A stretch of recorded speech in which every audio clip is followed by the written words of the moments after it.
Well, I think I'll sit today because I'm more of an amusing mood than I am in a declaratory mood. But I could stand.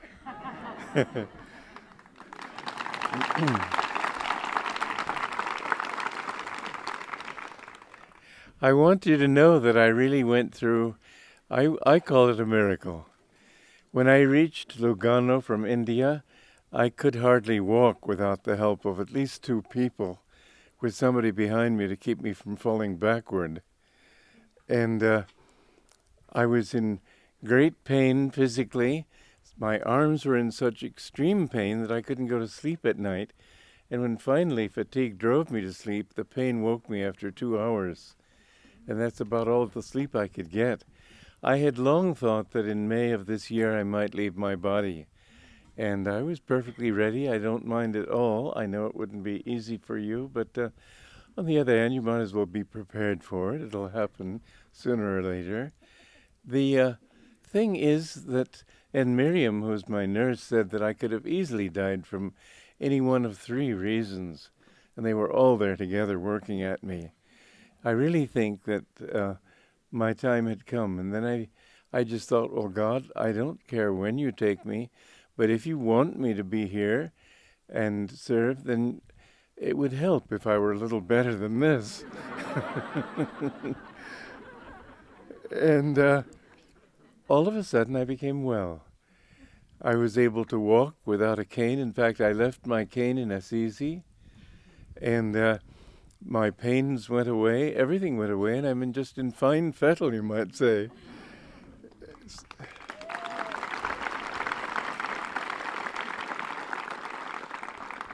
So I think that you're doomed to have me around for a few more years.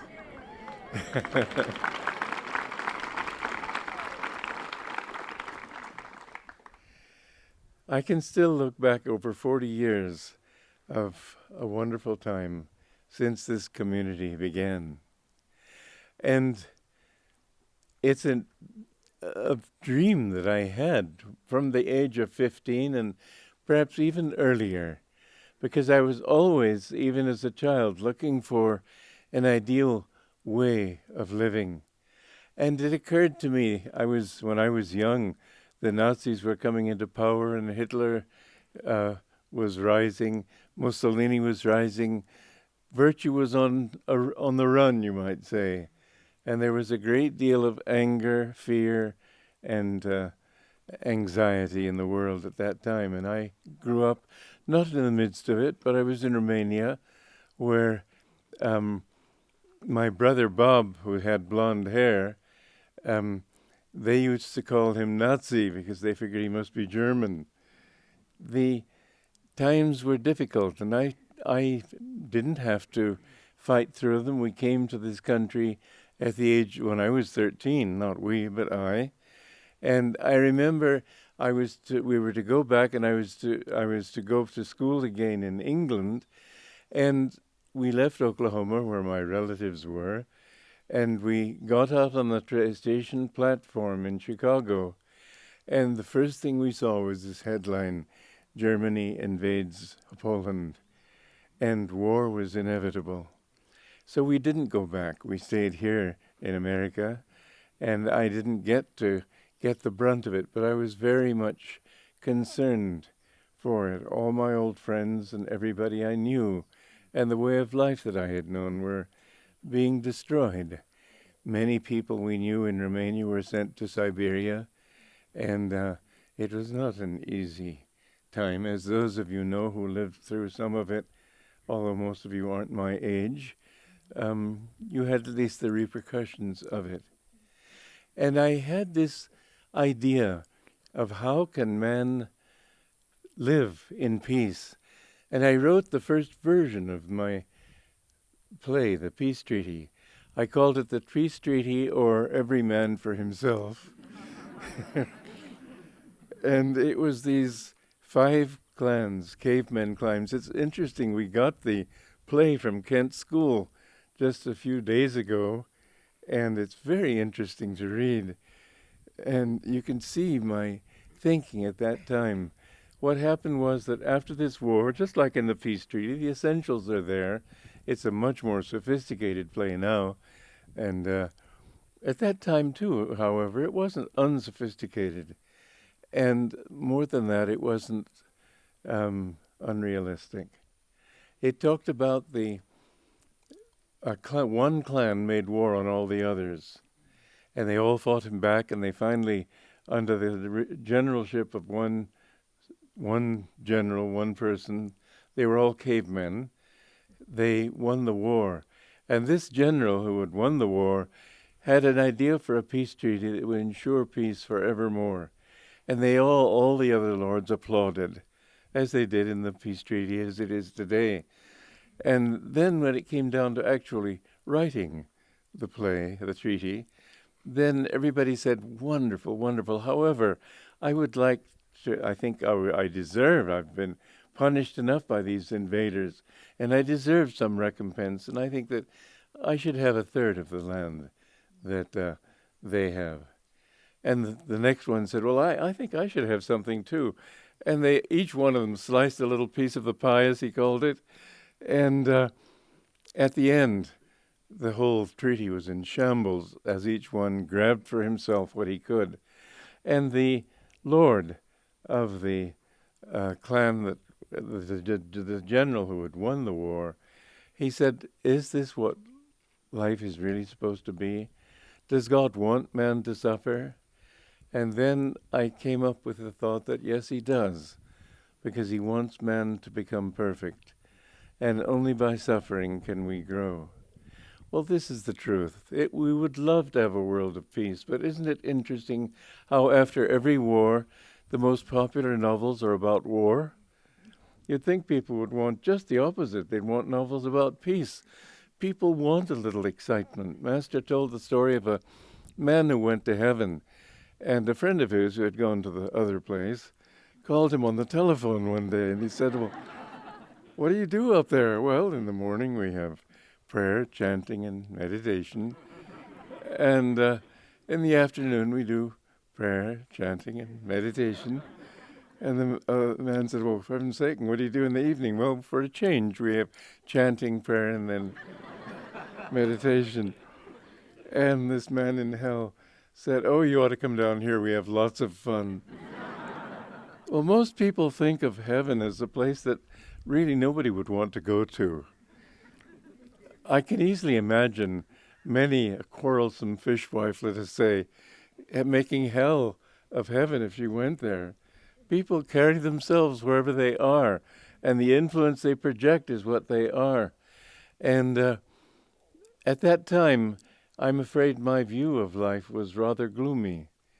In the peace treaty as we have it today, I have come up with a positive solution, which I think can work. But at that time, the play ended with blows and grunts off stage, and then finally guns, and then a few bombs, then a big bomb, and then silence. And this was my view of the future. And I improved on that view by... Then I imagined a group of people going down to some distant place. My thought was Patagonia, which is far away from everywhere. And a few people with skills would ride out the bad times, and when the world had bombed itself back to the caves, that these people would come out and teach mankind again how to live. And that thought matured so that at the age of 15 I was already thinking in terms of communities as being the ideal solution. And because I'm an enthusiastic type, all my friends became interested until they found that I was serious. And then they backed off one by one, and I was left alone. But I still had the dream, and I still thought, someday I will do this. Then, because I was seeking truth very seriously, even as a teenager, and I reached the point of realizing that everything that I had been trying through social systems, through science, through arts, through music, everything seemed to be, it needed a final thing. It needed God. Without God, it would not work. And I didn't have very much faith in God in those days. I didn't know who he was or what he was. It, to me, was a very great mystery. I remember at the age of 16 saying to my mother that I wouldn't come to church with her anymore. And she wept bitterly because she thought it's so painful to think that one of my own children is going to hell. But I wouldn't back down. I had to be serious and I had to be sincere. I remember my level of devotion in those days was, let's say, not very exalted. One Christmas Eve, I went to church because everybody goes to church on Christmas Eve. And in the Episcopal Church, they serve wine. In the Catholic Church, the priest gets to drink it all. But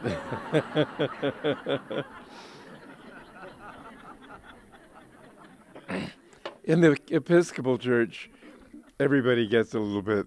And there was a long line. The church was completely full. I was near the end of the line. And I was beginning to develop what the Irish would call a mighty thirst. And when the priest put this cup to my lips, he put it there for the usual second and then tried to take it away. And he couldn't. I was tilting it up. When he finally managed to yank it out of my hands, there was this loud sucking sound.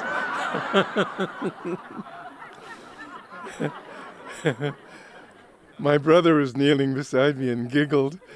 But I've improved on those days. But I came to realize that without God, nothing's going to work. He's the sort of missing link to everything.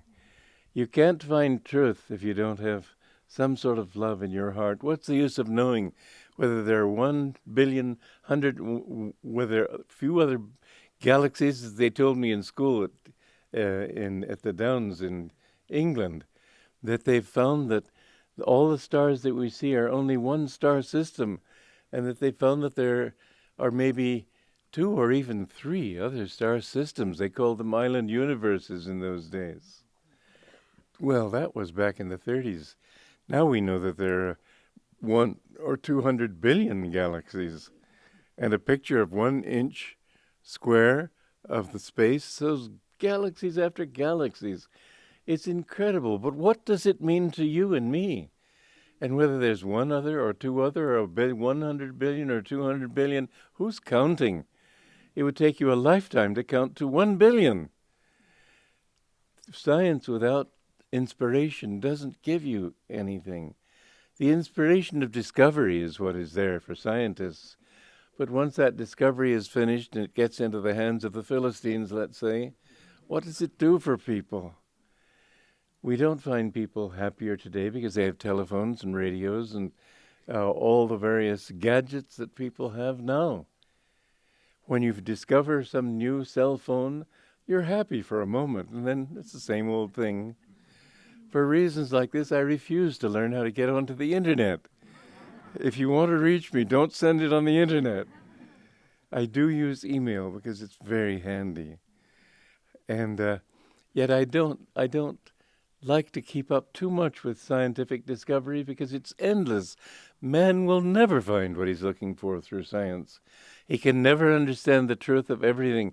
Back in the 20th century, in the 19th century, they were saying that man has already found everything he could possibly find.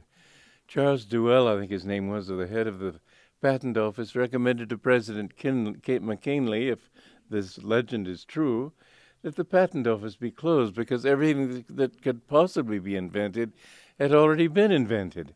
And since then, we have the telephone, the car, the airplane, the radio, the television, everything that we know of society and civilization today was created since then, including our roads.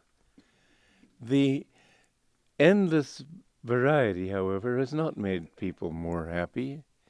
Science will never give you understanding of everything either. Back in the 60s, scientists were saying, well, we pretty well know how things work. Since then, they've discovered so many things that they just had to throw that theory out the window. But they'll never know, because finally, What really helps you to know is not your reason, but your heart.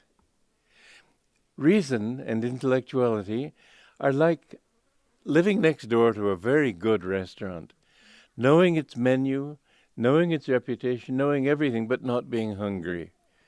So you don't go. Why would you go if you're not hungry?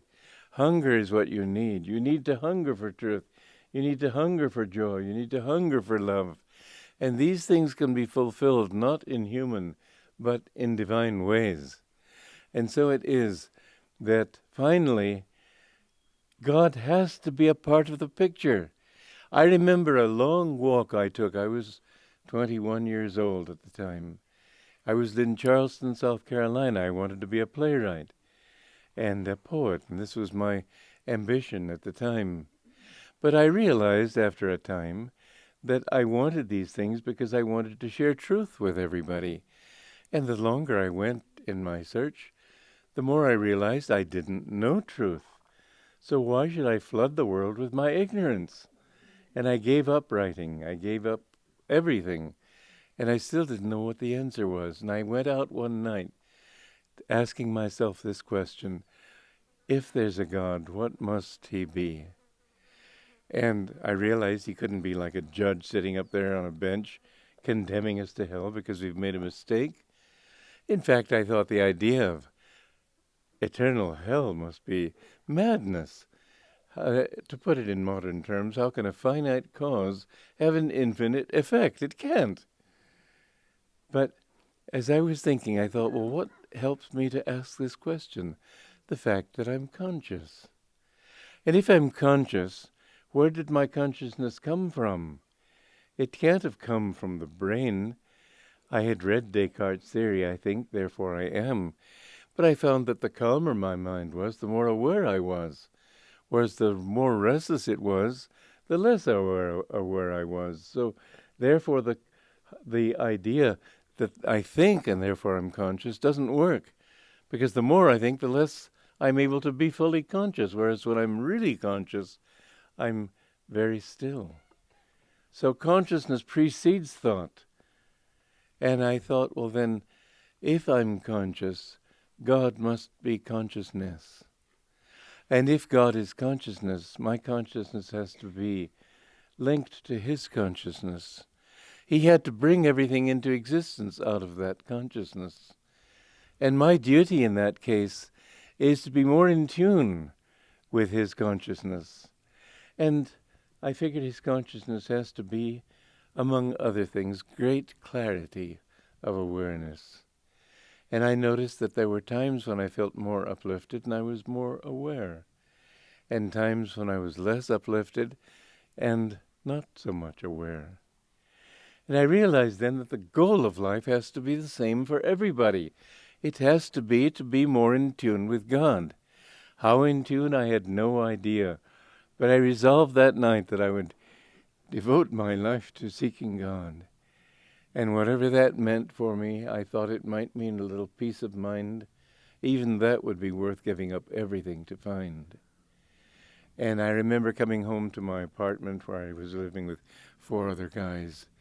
And they were laughing at me for being so serious, but I was really in a very serious frame of mind. I just realized that this was a moment in my life when I had discovered what I was meant to do. And I felt that their laughter, they were just like yapping puppies. And I went to my room and I didn't know how to pray. I didn't know if God would even listen to me if I prayed.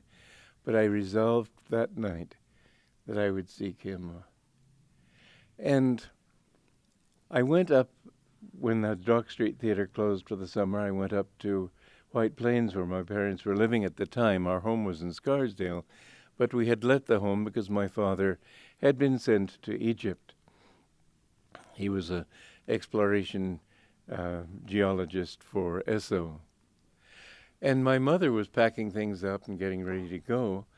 And I found, first of all, I borrowed her Bible and tried to read it. And I came to that part where so-and-so begat so-and-so and he died, and somebody else begat so-and-so. I bogged down in the begats. It was just beyond me. I thought this may be a great scripture, but it doesn't say anything to me. And then I saw that she had a short World Bible on her shelf and little excerpts from all the different scriptures. And I read these, and most of them were poetic and some of them were beautiful, but I couldn't really make out what they were meaning. They didn't say anything to me personally. But when I came upon excerpts from the Hindu religion, I thought, this is for me. It talked of God as an infinite consciousness, not as a person. They said that to find him, you have to unite your consciousness with his. That was for me. That's what I knew had to be the truth. And it said that you must experience God. You can't just believe in him. Well, that was my stumbling point with religion, that it told you to believe. People used to believe the world is flat. That didn't make it so. People believed that the world was the center of the universe, and they found out that it isn't. And religion punished and condemned Galileo for 400 years. In fact, he wasn't forgiven by the Catholic Church until the 1970s. Hard to believe. Here, all the world knows that it's so, and still they held him under condemnation. This belief was a prime way of getting into greater ignorance, as far as I could see. And what I found in the Hindu excerpts was that if you want to know God, you must experience him. Well, to me, that made sense. And it said, if you want to know God, go to a solitary place and meditate and realize him in yourself. And I thought, well, that's what I want. And I wanted at first to be a hermit. Thank God I never did that. I was thinking of going to South America where it's cheap to live, living in a forest somewhere, a jungle, and spending my time meditating. And if I found a little peace of mind, maybe coming back and telling other people how they too could have peace of mind, that was the most I could dream of in finding God. And the day that I put my mother on the ship, this is how God works in our lives. The very day I put my mother on the ship to go join Dad in Cairo, I walked uptown, New York, and found Autobiography of a Yogi. And that book completely changed my life. I took virtually the next bus across the country. And the first words I addressed to Yogananda when I met him, and that too was a miracle. They told me I couldn't become a member there, a monk there for 4 years, till I'd finished the course. Then they told me I couldn't even see him for 2.5 months. His appointments were completely booked. And I was pretty discouraged because all my life I'd had this particular blessing that if I really wanted something, I could get it. And it always worked for me, even when it became a matter of passing a Greek test, which I hadn't studied for. But the one thing that I had really wanted was this, and I was being denied it or delayed, and I just couldn't understand it. I thought, well, maybe I'm not ready. I'll just live nearby and come to church and wait till I am ready, and then he'll accept me. And I was going out the door when Mary Hammond, who was the receptionist there, came to the door, and she said, well, since you've come from such a distance, I'll ask Master if he'll see you today. So she went, and when I saw him, the first words I said to him were something I never dreamed I'd say to anybody. I had a lot of arrogance, and I think I needed to be humbled by the thought that he wouldn't see me. The first time I'd found that I couldn't have something I really wanted. And when I accepted that, she came and said, and then I said, I want to be your disciple. I'd never dreamed I'd say those words to anybody. I wouldn't listen to anybody because it had to come from inside. I didn't think anybody knew. I thought it was a matter of opinion, and I wanted more than opinion. But when I met him, when I read his book even, I knew this man knows. And it went completely counter to everything I believed. It was my heart that accepted him, not my reason. My reason thought, my God, on page 8, this master is appearing in a wheat field to somebody? Impossible. But my heart accepted it completely because I knew that he was a man of integrity. I knew he wouldn't say it if he didn't fully believe it himself. And when he did agree to see me, he said, I want you to know I'm seeing you because Divine Mother told me to see you. There was a lady who came here 2 weeks ago from Sweden. I wouldn't see her because Divine Mother didn't tell me to. And again, he would tell me things that Divine Mother told him to tell me. It was a great experience for me, as you can imagine. But I found in time that this one thought that I thought I would just abandon was very much a part of his thinking too. That what is needed in society, because he thought of the upliftment of society and not just of the enlightenment of a few disciples. He thought in terms of spreading this teaching in such a way as to uplift the whole civilization. He had a vast mission, not just a small one. And one step toward the accomplishment of that mission was the creation of World Brotherhood colonies, as he put it. And I remember, and you heard me talking on that in that movie last night, how at the garden party in Beverly Hills, to which we were never invited again, how he talked with such fervor. I have never heard such a powerful talk in my life. And I vowed that day I would do everything I could to fulfill this ideal. And it wasn't long after that. I was standing with Herbert Fried, who was being sent to Phoenix as the minister there. And Master was in the car right in front of us, about to go out. And he was giving Herbert a few words of last-minute advice. And then he paused. I was very nearsighted, and I'm not nearsighted now because I've had laser surgery on my eyes. But I couldn't see clearly where he was directing his vision, although he was much closer to me than the front row here. And he said, you have a great work to do. And I turned to Herbert, naturally, wishing him felicitations, thinking this work in Phoenix was to be a great work. And Master said, it's you I'm talking to, Walter. And from then on, he kept saying these things. Or he would say, don't do such and such because you have a great work to do, or do such and such because you have a great work to do. And one time he said, of all the men disciples, apart from St. Len, every man has disappointed me, and you mustn't disappoint me. And he said it with so much power. And I understood that he didn't mean that all his men disciples had disappointed him as disciples. But male energy is more outward, female energy is more inward. And he'd found in me someone who could carry his message out to the world. He said to some group of monks once, if Walter had come sooner, we would have reached millions. And I had that zeal to help other people too. But he said, you mustn't disappoint me. He counted on me to do something that otherwise wouldn't happen. And I knew he counted on me. And so when I began showing a little bit of enthusiasm in SRF, they began thinking, why can't he just wait to be told what to do? And the women were all in charge. When they put me on the board, I think they were kicking me upstairs just to shut me up. But it didn't work, because I can't be shut up. When I believe in something, I'll go for it. And so they ended up, first of all, kicking me upstairs and finally kicking me out on my ear. And it was, to me, the best thing that ever happened. Didn't seem so at the time, because I thought that the only way I could serve my guru was through his organization.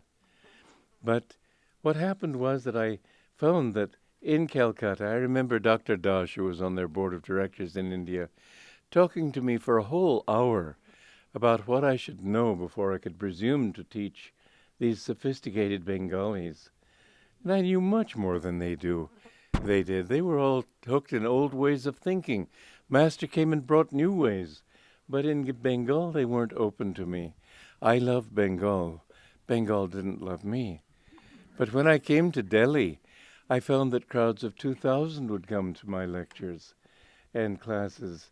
And I thought, well, I can build this work here. Whereas in Calcutta, I can't do anything. I'm too young. They won't even listen until you're at least 60. And I was 33. I had a long wait ahead of me.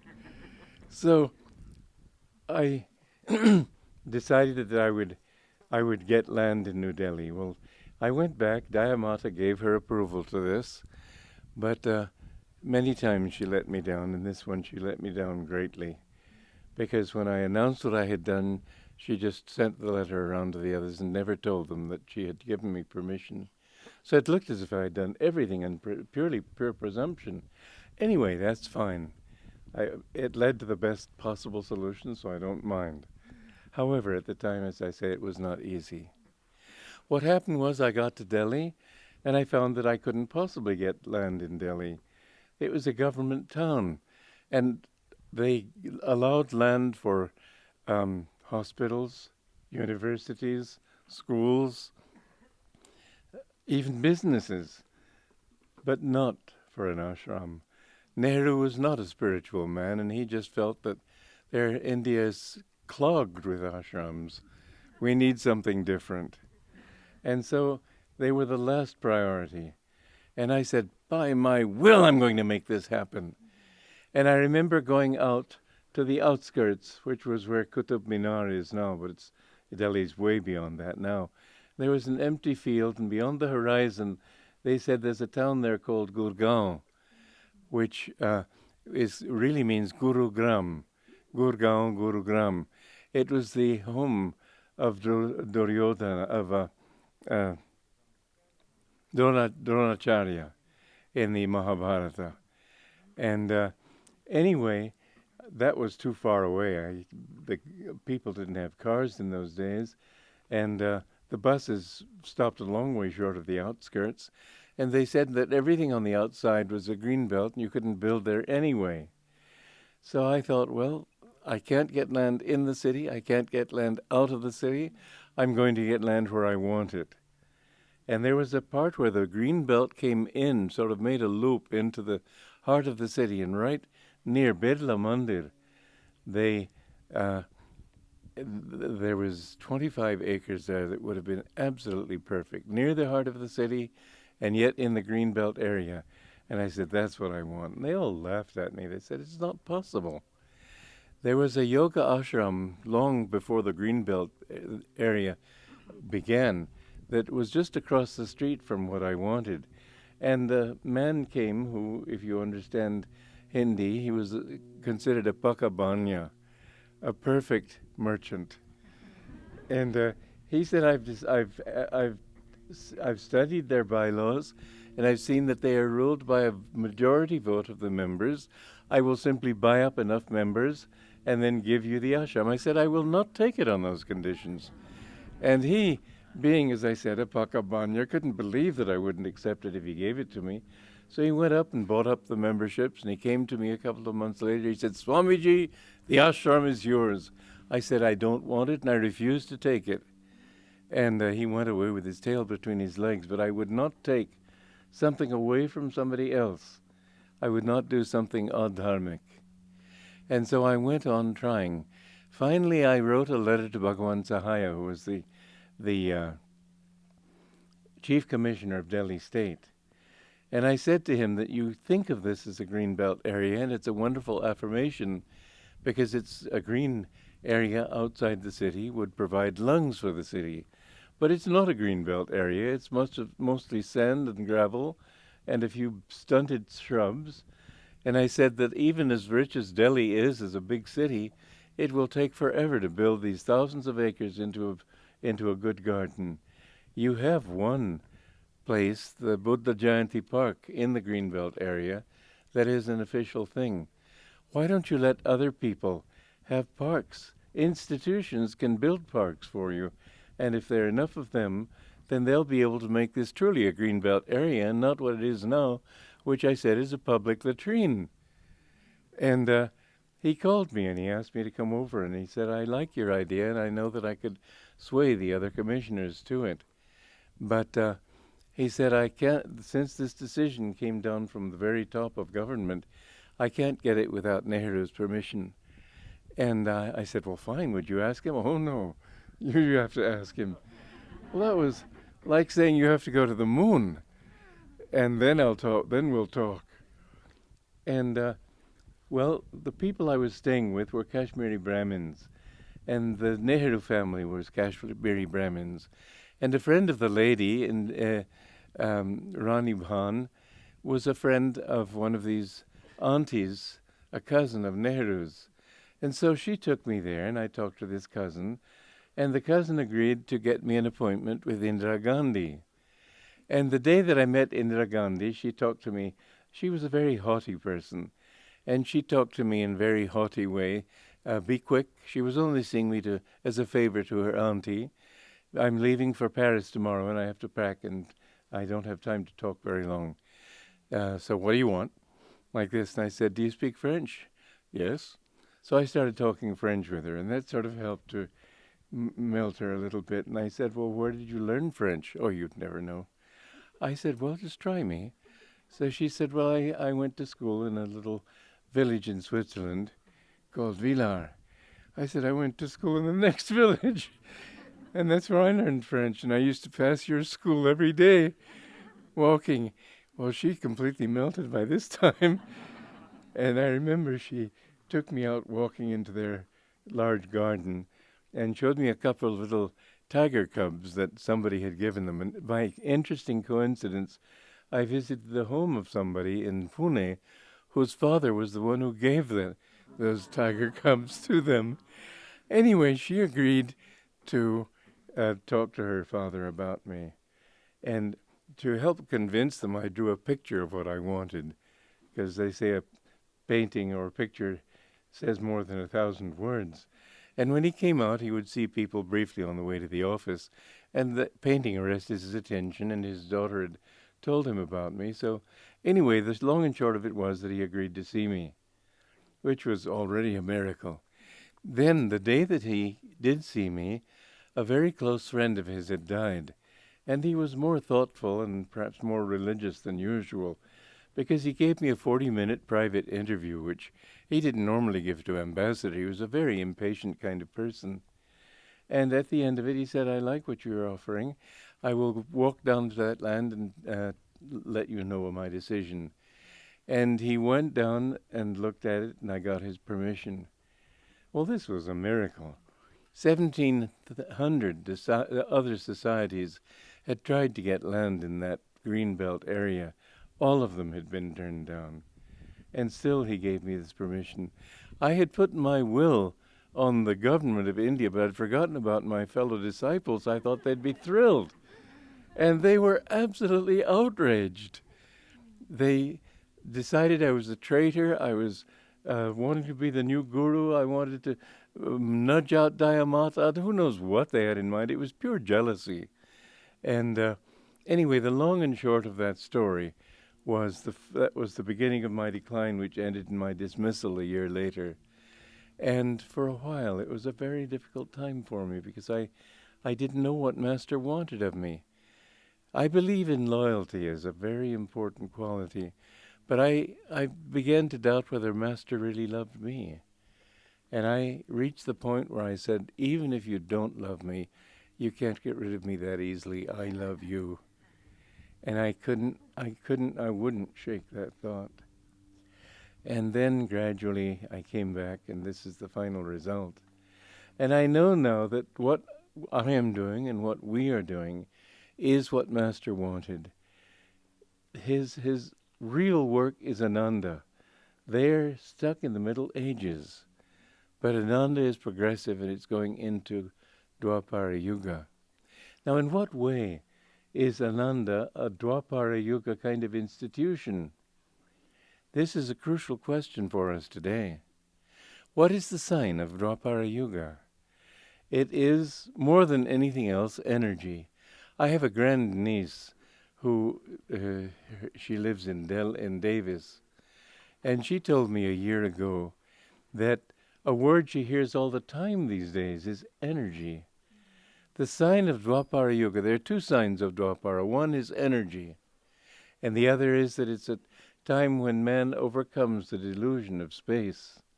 Even now, at the beginning of Draupara Yuga, we can see the probability of being able to travel in space. But to demolish space as a delusion, that will come too. And the means of people coming from distant galaxies here, physically speaking, would not be possible. But there are other ways of traveling, as Master put it. They will be able to come even from distant galaxies. And the UFOs that you read about, if a UFO were to land there, I'm sure I'd be looking in the wrong direction. I don't seem to be blessed with these experiences myself, but I know that they're true. And the spatial delusion will be demolished. Then when you come to Treta Yuga, the delusion of time will be demolished, and the delusion of the need to communicate with words. They'll be aware that matter itself is composed not of energy, but of thoughts. And in Satya Yuga, they become aware that thoughts even are just manifestations of consciousness, and that everything in the universe is really only a vibration, endless numbers of vibrations of consciousness. God is without motion, the spirit beyond creation. And when he wanted to create, he couldn't create it the way you would a car. He had nothing to create it out of. Everything exists in his consciousness. It's a vibration. And science has brought us to this point, and this is the hallmark of having come out of Kali Yuga, that we know now that matter is not the reality that it seemed to be. It's only a vibration, or again, billions, trillions of vibrations of energy. And when we can understand that the underlying that energy, and many scientists have posited this possibility now, that energy itself is really a vibration of thoughts. And when they go deeper still, they'll understand that those thoughts are just vibrations of consciousness. Om, this is why it says in the Bible, in the beginning there was the Word, and the Word was with God, and the Word was God. The Word is Om, it's not the Bible. The Bible was written on paper. You didn't have paper in those days. It's a matter of the Word. The words of my thoughts are, the vibrations of my thoughts are expressed through words. And so the vibrations of God's consciousness was expressed in the manifestation that we know of as creation. Everything, however, really exists in consciousness, and only that consciousness is real. Now, in that highest age, many people will understand that the reality of everything is God. In every age, some people understand it, but most people don't. I used to think that this makes such perfect sense that everybody must accept it, but I fell flat with my own relatives. I found that if you're not interested, you're not going to talk. We don't have millions of people here today. We have a few hundred, because not very many people are ready to understand or to accept that the goal of life is spiritual and not physical. They still think, like a cousin of mine said, a cousin of my mother's, therefore a second cousin of mine, I told her that desires are not the way to be happy, because fulfilling them doesn't give you happiness. And her answer was, well, I still think I'll be happier when I get that sofa. What are you going to do? People have to come to this point of their own accord. This is why I was right in that play. It isn't that God wants us to suffer, but he created suffering as a corrective. When you go wrong, you suffer. Just as if a child touches a hot stove, he knows he mustn't touch it again, because it hurts. And when you are hurt by wrong living, then you learn not to live that way again. But without pain, you could go and err 1,000,000 times and still be happy. The law of the world is such that if you go against that law, you suffer. And so over many lifetimes we find, I mustn't touch this, I mustn't touch this. Finally, what can I touch? My own self. It's the only thing you can touch. The only thing you can ever go into and understand everything. The scientist can learn everything about the atom, but he won't know the atom. The yogi can know everything about himself, trace himself down to that ultimate little atom that is his own sense of ego, and then go behind that ego he finds God. Now, another interesting thing there. Somebody asked me yesterday, why does one need a guru? Many people say you don't need a guru. I remember reading in India, in the Times of India a few years ago, that nowadays with literacy so widespread and books so easy to purchase and libraries everywhere, nobody needs a guru. He can go and read all that truth. That's not what a guru gives you. A guru gives you his magnetism. A guru gives you his energy. And with that energy, you find that your consciousness changes. There was a story that my guru told me of a man who was being bothered by a demon. This is a story in India, obviously, because the man was reading in the scriptures about a certain mantra that he could use, and he recited this thing onto a handful of powder, and then threw the powder onto the demon. And the demon laughed at him. He said, "Before you could even throw that powder, I myself got into it. So how could that powder affect me?" This, as many stories are, was an analogy. It was a metaphor that your ego is already infected with the delusion, with the disease of the delusion of being real. And your reasoning power won't get you out of that. You can think about your ego and it just won't take you anywhere. It was like a dream I had many years ago, not many, a few years ago, in which I was flying. And I thought, well, this is a weird thing to do. Maybe I'm dreaming. So I tried by reason to tell whether I'm awake or dreaming. And my own reasoning, but dream reasoning, told me I was doing something strange, but it was still real. I was really flying. And what was my surprise a moment later to wake up and realize that in spite of all my reasoning, it had been a dream anyway. And so here we are in this dream, and it looks so real. One little puff of death and it'll no longer be real. One little puff of realization, you see the whole thing has been a dream. And it seemed real. And it seems real for incarnation after incarnation until finally you shake loose that delusion. But in the Bible it says, as many as received him, to them gave he power to become the sons of God. And most people think that receiving Jesus Christ means believing in him. It means much more than that. To receive him and to receive his consciousness into yours. To have a guru means to be in tune with his consciousness. And I have found that the more in tune I am with my guru, the more I find answers coming to me, understanding coming to me, everything good coming to me. Ananda itself is the fruit of that attunement. And the need for a guru, Swami Shankaracharya, the first, or Adi Shankara, said that the greatest blessing in all the three worlds, the material universe, the astral universe, the causal universe, the greatest blessing in all the three universes is to have a true guru, one who is alive in God. We have this blessing, and it pays to be loyal and to follow that very strongly, firmly. I have done that in my life, and I've done it because I've gone through many lifetimes of rebellion, of doubt. Master told me once I was eaten up with doubts. It's made me a good teacher. You know, when you break a bone, what heals that bone is stronger than the bone around it.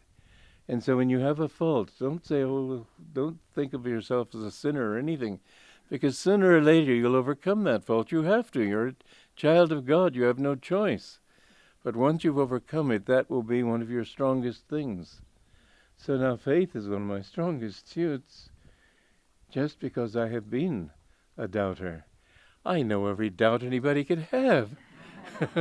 I can anticipate them. But it's made me a good teacher, because I know what people worry about, and I know how to answer their questions. And I have seen again and again, don't worry about some unfaithful disciple. We're all unfaithful sooner or later. You know, dear Ananda, he betrayed Master and tried to destroy him.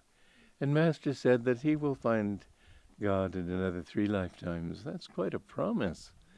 You'd think anybody who can be that bad. Judas found God in liberation in this last century.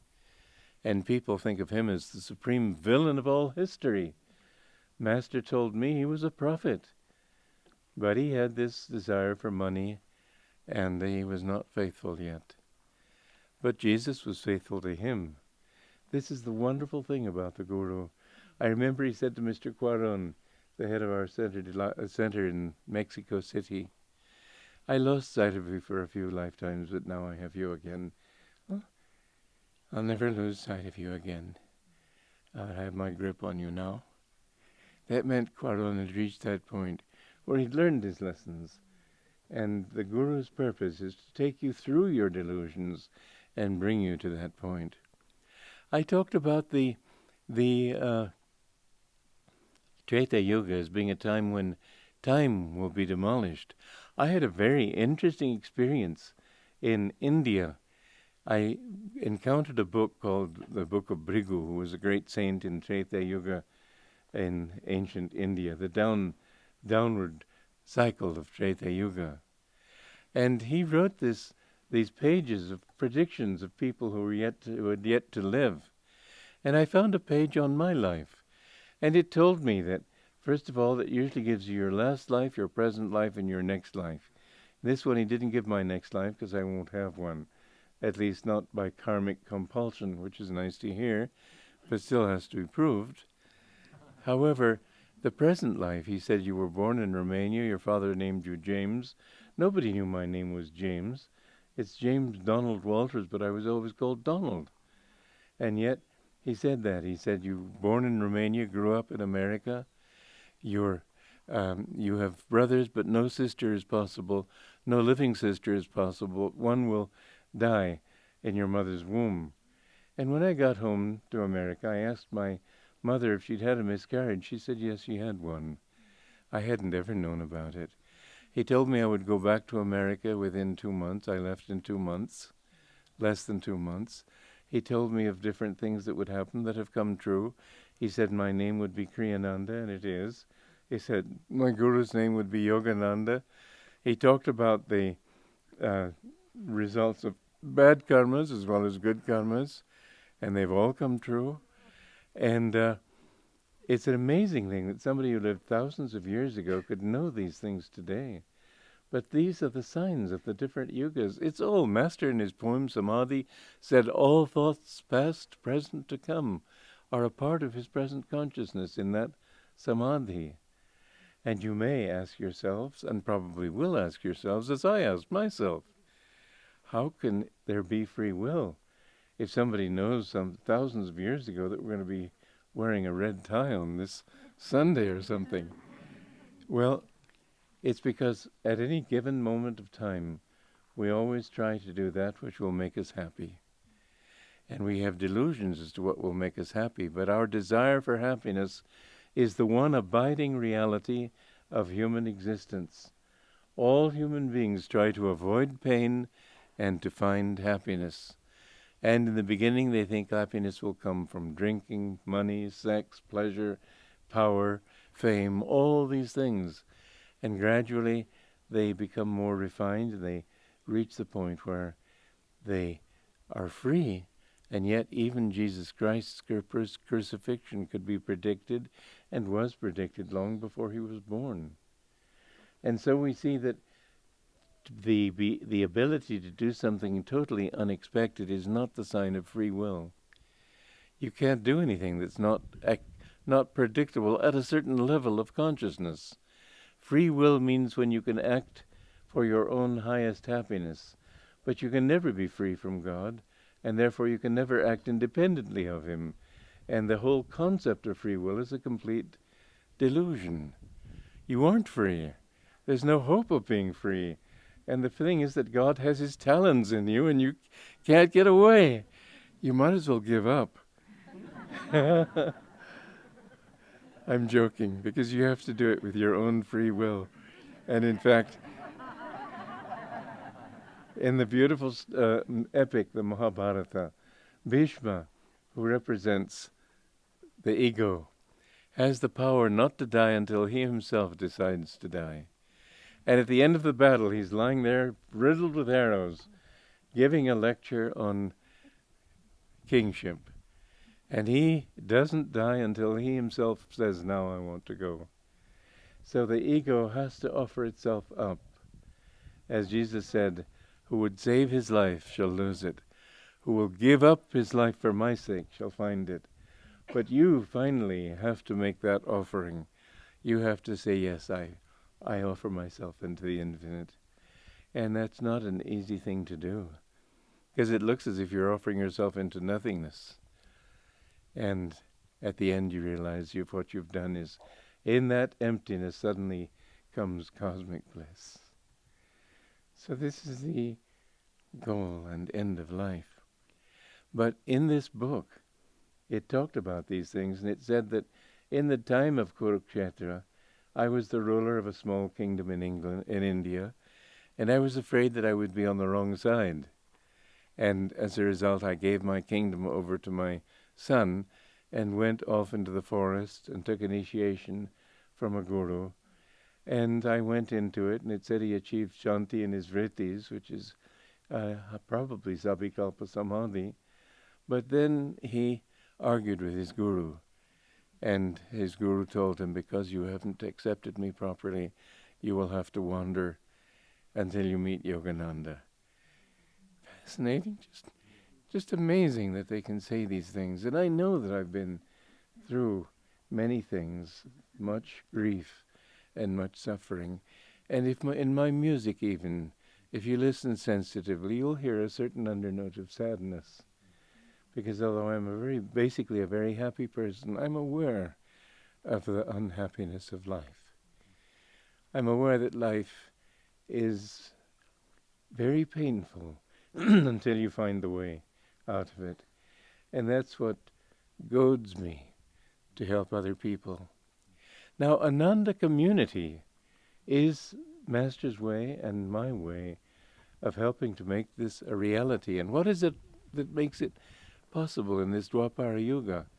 This is an age of energy.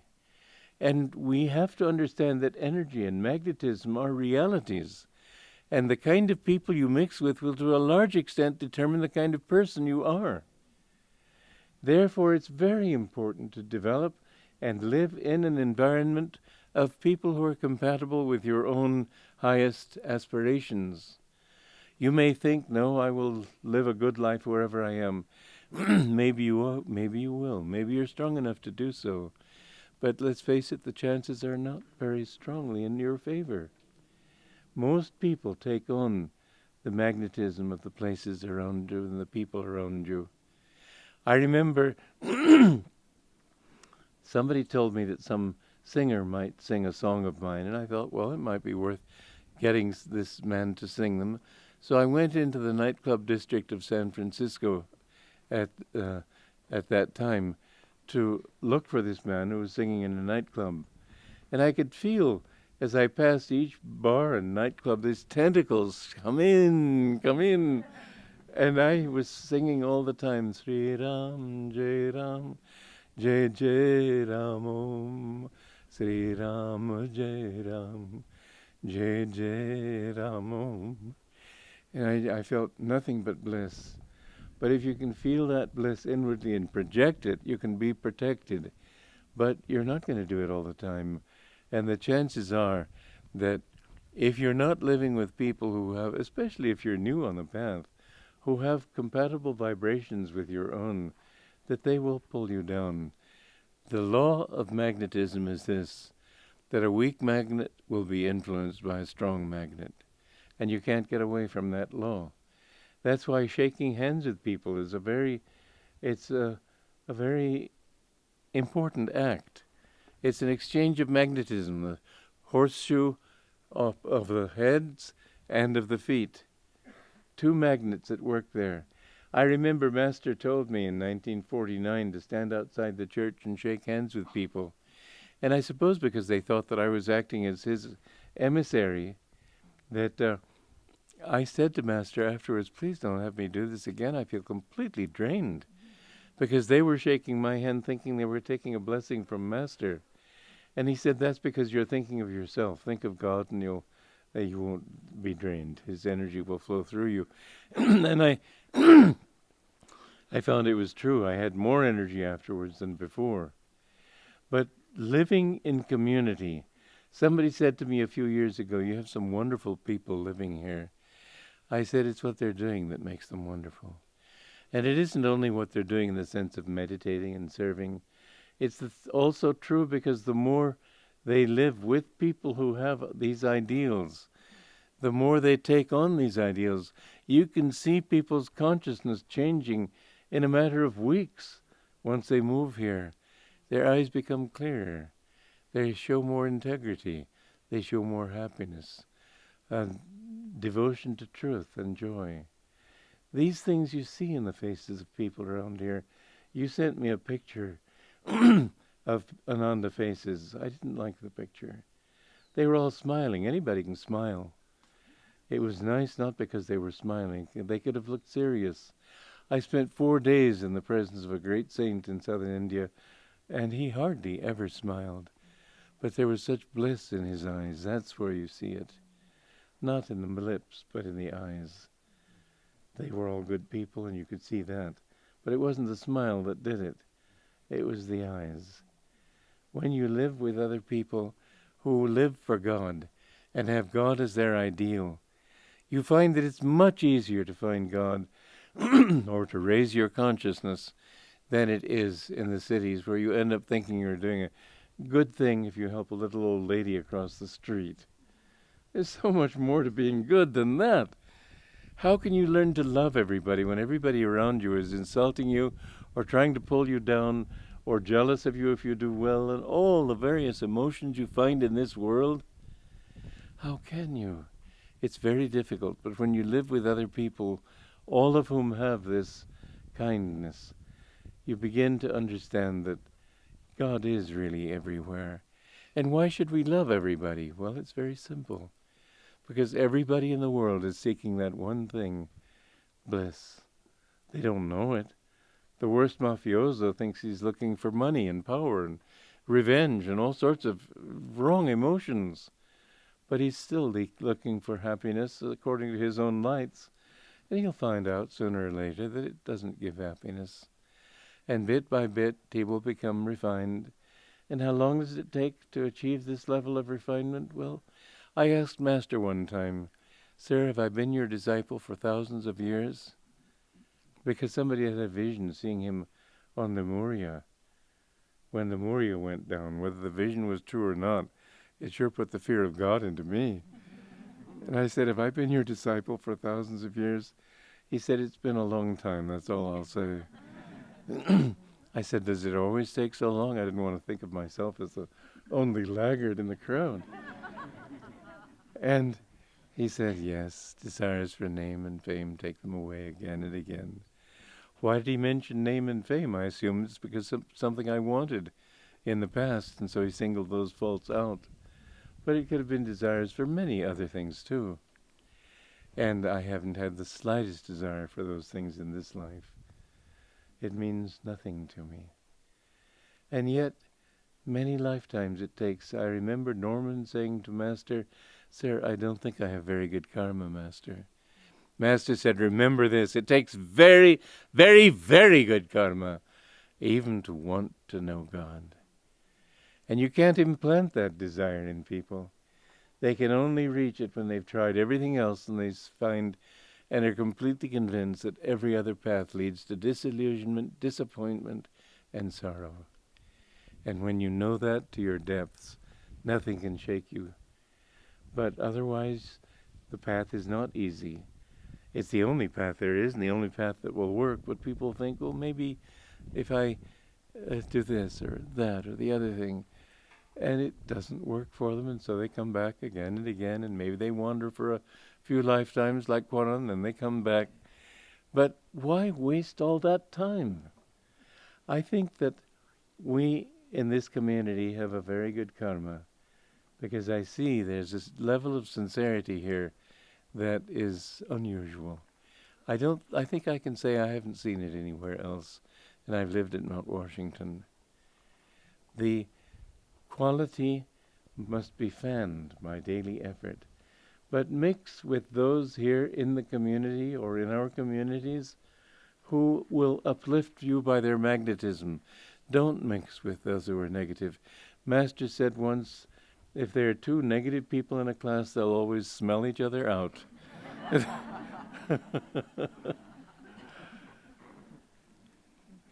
Mix with positive people. Their influence will uplift you, and it's very important to do so. Don't mix with those who doubt. Don't mix with those who have things they're working on that might pull you down too. You'll find in any group of people, if there's anyone negative, he'll mix with those who are negative. They want justification. Mix with those who are positive. Mix with those who think in terms of what they can give, not in terms of what they can get. This is why I don't tell people that one of the supreme reasons for living in community is that it's the best insurance possible. But that's the selfish reason. It is the best insurance possible. When you've got a whole community behind you, even when there's a Great Depression, as one is coming now, you find that a group of people can hang together in a way that individuals cannot. And they will lose their jobs, and they may starve to death. I say it seriously. The times we're coming to are much worse than we're facing right now. It's going downhill. In a group of people, they can grow their own food, they can live simply, they can live away from the madding crowd, so to speak. That I don't offer. I'm offering it now as a fact, but I don't want to offer it as an inducement to join Ananda, because I want people to come here because they love God and because they want to find God. Can you find God alone as a hermit? Well, I must tell you, I wanted to be a hermit, and I would not have known what the hell to do. I was just completely at sea. When you learn with other people and you learn the right attitudes, and you have to learn to give, to be generous, to be kind. It's in a way selfish to be a hermit unless you are able to maintain a level of samadhi that keeps you completely engrossed in God, like Ram Gopal Mojumdar. But otherwise, to live with others and to live a self-giving life, this is essential. These communities, I believe, are going to be the wave of the future. And many of them will form for the selfish reasons that I have given, because they're valid reasons. I have read articles in magazines and papers sent to me from America, because I wasn't in America at the time, urging people to get together and buy land in the country. That's what Master talked about. He said that live simply, live in a place where you can have your own job, your own school, your own church, everything in one place. Live close to God, live with other people who love God. And he said that this idea would spread like wildfire. I think that although Ananda at the present time might be described as one of the best kept secrets in America, I think the time is coming when they will turn to us, because after 40 years of experience, we know what we're doing. We know what will work. We know what will not work. One very important thing is that you learn the importance of giving and not taking. You learn the importance of sharing. This is one reason I don't think I could have started Ananda communities anywhere but in America. Americans of all countries that I know in the world have a talent for cooperation. They learned it in coming to these shores. They learned it in forming little communities in the West and so on. We, from the very beginning, when the Pilgrim Fathers first came, they had to work together and live together and worship together. And in this way alone could they have survived, because after all, the Indians were against them, the American Indians. And who wouldn't have been? We were the invaders. You can't blame the Indians. But nonetheless, this is what happened, so we have to accept it. Master said that America has very good karma. He said that in the coming times, America will survive. He said Europe will be devastated. Russia will be annihilated. These are strong words. But the times that we are coming into are very difficult times. And it is very true that more and more people are being advised and beginning to think seriously in terms of, let me live close to the land where I can grow my own food, where I can live simply. The mortgage on your home is probably not going to be yours very long if you have it. There are many things that are coming to an end. What is really happening is that for 100 years now, over 100 years now, we have been in Draupara Yuga. And the old Kali Yuga ways of thinking are becoming more and more confronted by this wave of new consciousness, energy, flow. Not the kind of religion is fixed and dogmatic, but something that is experienced and understood, that we go with in a flow, that we have to understand that the world is one. It's not just separate little countries all fighting for their own rights. There's a whole change in the world today, which is being opposed by old institutions. And that opposition is not going to be an easy one. It's been building up for a century now. And if you look at every field of human endeavor, you find just chaos. Look at the arts. That's been my particular field. And the paintings, the sculptures. Look at the sculptures you pass in the streets on these buildings. They just look preposterous. It's hard to believe that anybody could take this seriously. The art, I remember in a hotel in Holland, I thought I wouldn't want to be in a room with a painting like that. And here it's in the lobby. The arts, people don't think that they've lost touch with the meaning of life. And you find that in every walk of life. You find that in the philosophy of life, where people tell you, taking their beliefs from science, that life has no meaning. There's no purpose to it all. There's no God, there's no moral values, there's nothing. Well, we've given answers to all of those things in terms of their own logic. But people are still stuck in their own ways of thinking, and they're thinking if it's not that, then it can't be anything. Well, all of that is crumbling, and we're coming to the paying off point. Depression, yes, massive depression. I mean, people starving to death in the streets. Warfare, inevitable. When you've got that much chaos, you've got revolution. I remember one time in Los Angeles, Master had another decree from City Hall about something, and the way people do, they jokingly said, oh, there ought to be a revolution. Then he paused a moment. He said, there will be one.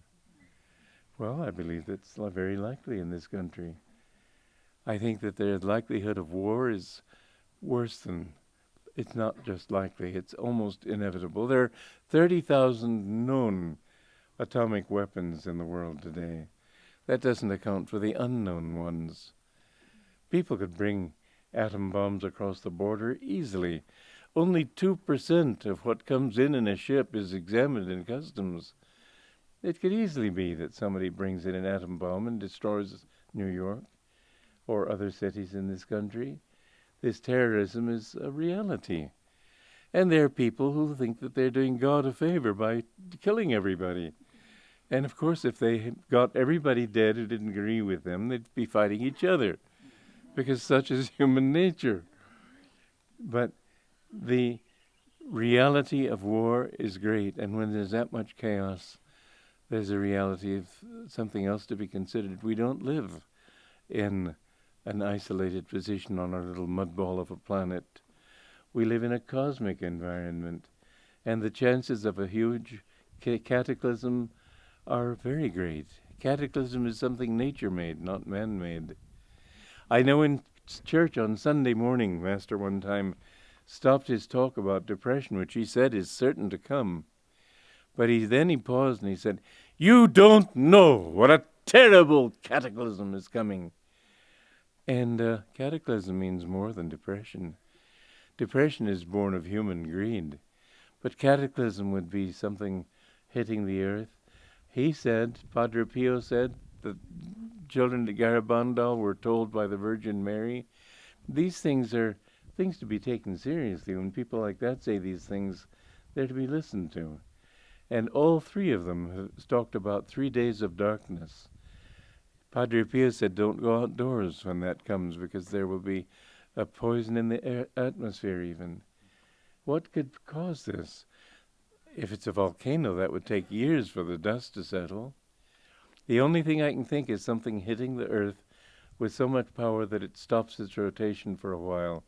And whereas we have 3 days of darkness in India and China, they'll have 3 days of light. And 3 days of sun in India would be just as bad as 3 days of darkness here. And then the internal motion of the world comes on. There have been a number of books on a polar shift. It's possible. These things have happened in the past. And with a shift from one yuga to the next is the normal time that these things do happen. So be prepared for such things. But do take very seriously what I'm talking about when I say join Ananda or create another community like Ananda. Get land in the country where you can grow your own food. We have developed a system of permaculture here. We're developing it, of which I completely approve. It's a wonderful thing that brings you much more fruit out of the soil. An interesting thing is that the spinach of 1920 had about 90% more food value in it than it has today. Why? Dorothy, who was one of the Findhorn people, and they used to commune with these astral deities that provide vegetables and so on. Very interesting. I went there and visited.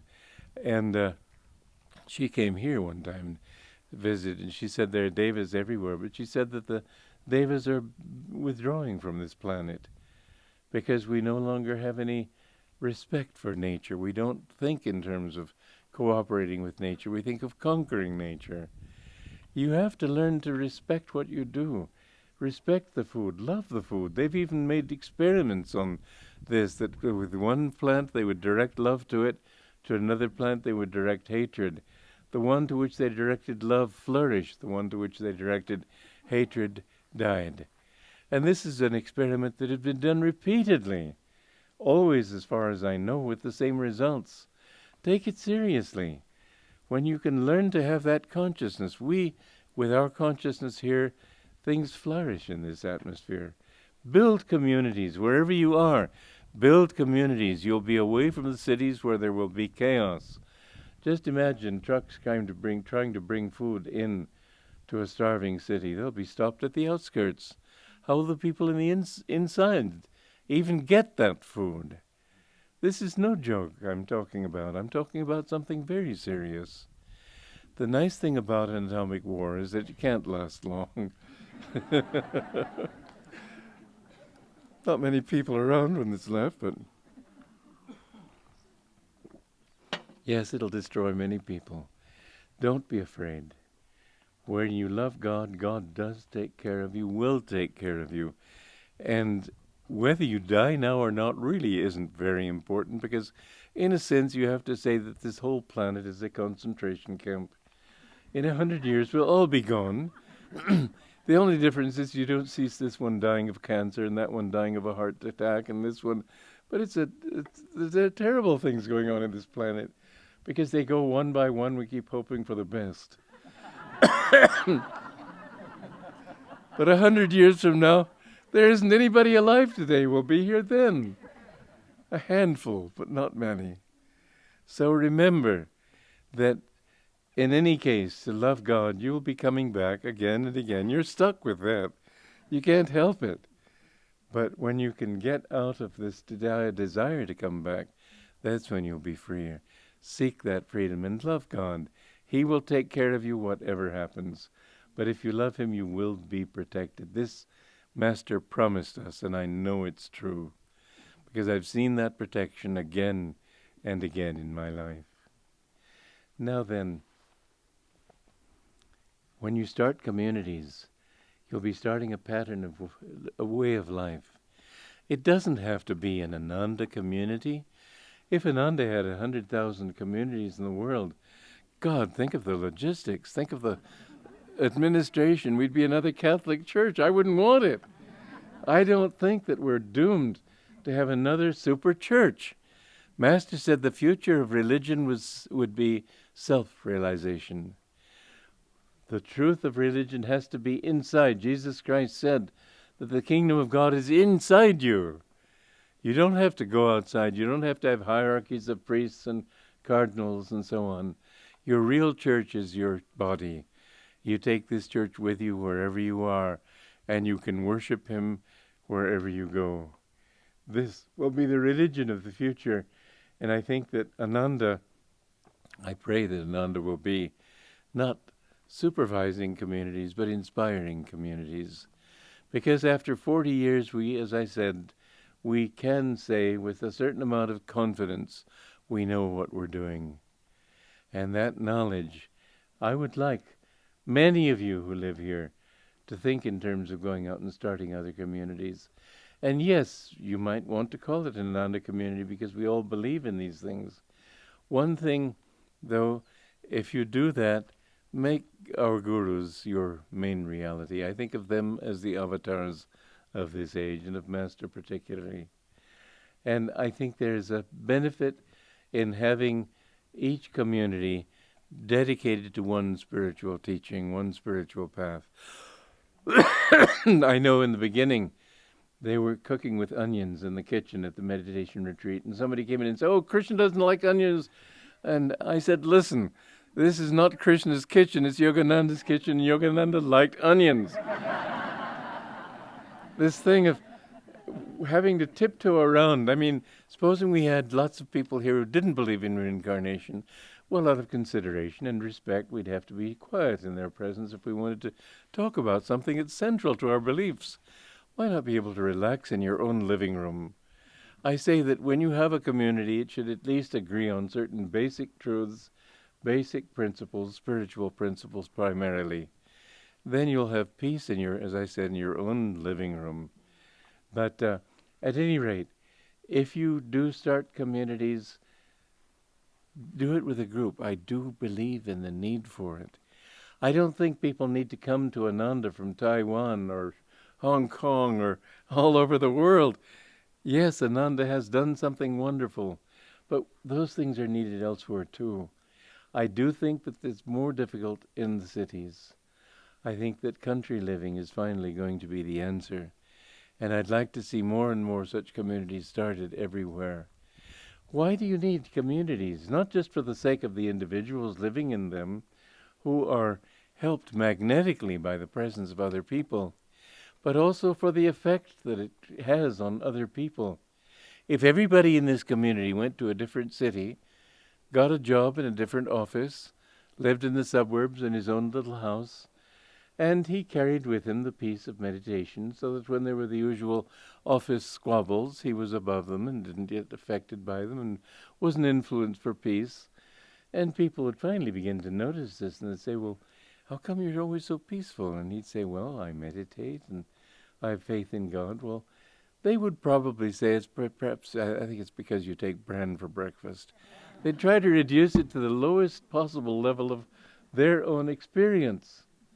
When you have a group of people living together and all of them being like this, like that man who said, "You have some wonderful people here," and I said, "It's not the individuals. If you saw them individually, you might say they're wonderful people, but when you see so many, you have to say it's what they're doing that makes them that way, and the magnetism that they develop in doing it, which I didn't say, but that's a major part of that truth. It's having communities where people can see it being practiced by a number of people that becomes convincing to other people. So when people say, "Oh, but you're running away from life," this is life. Why do we have to know what life is by being with them?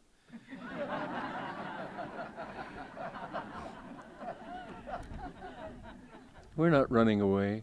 We're offering an example that can be useful to people wherever they live, and that is being useful to people wherever they live, because people from all over the world write and say that our lives are more meaningful because of what you are doing here. I look back over these 40 years, and over the many more years since I first came up with this idea and dedicated my life to forming such a thing. I look back on it with a lot of satisfaction, because I find that it does work, and that it is a model that can help to change the world in a positive way. And I say that this is the model for the future. Small groups of people who interrelate with each other instead of living in a city with complete strangers. I also remember one time in Stroudsburg, Pennsylvania, which is really a suburb of New York City. And I was a guest there at Preetha, who was one of our members. She's not here now. But she asked me to sing for a group of people she'd invited over. And I sang a song of mine. The people there were... Nobody seemed enthusiastic at all. So I thought, well, try one more. Same reaction. I thought, well, I want to respect my hostess's wish, but I don't want to impose this stuff on anybody. So I sang one more song, and then I said, well, let's have dinner. And they all rushed for there was a stampede for the buffet table. So I assumed they didn't like it, and that's fine. Not everybody would like what I've done. But what got me was this. The next day, I was with, you might say, the ringleader of that group. He was the loudest speaker or something. Anyway, I was with him in the car. He was taking me somewhere. And I said, how do you like my music? It's fine, I guess. In fact, I have a cassette and I play it every day in the car when I go to work. That meant he loved it. Why couldn't he say so? In New York, you're afraid of saying you like something because people will think you're naive. And so you keep your real sentiments under wraps. That's city life. I consider city life today a disease. I say get away from the cities. Live closer to nature. Know that you're a part of this planet. You're getting away from life when you live in the cities. When you live in the country, you begin to know that you are a part of a much greater reality. In the cities, there was a story I read in the Reader's Digest where a couple were just moving in, I should say moving out of their apartment, and the people upstairs came down and saw their bags on the thing out there. They'd been living in this apartment for 2 years. And they said, oh, you're just moving in, welcome, we're one big happy family in this house. They'd been their neighbors for 2 years and they didn't even know they existed.